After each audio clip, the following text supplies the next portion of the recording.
I think Kings really does value the academics as well as the athletics.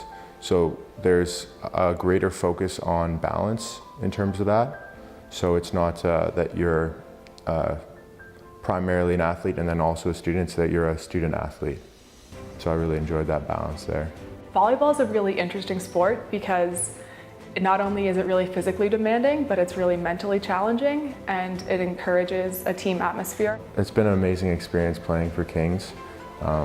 There's a great community in our team, and I think that this is my third year playing, and my first 2 years we lost in the finals, and this year we actually won the finals against the same team to go to nationals. So that was a really amazing experience. Because I'm a varsity athlete, I spend a lot of time practicing, and that has a lot of good things and also some challenging things for me as a student. I find time management was something that I really had to focus on in my first year, but after spending time doing both, I think I've really become really good at my time management, so I think that's helped me progress as a person. And the other thing that I'm so thankful for through sport is it always encourages me to push myself.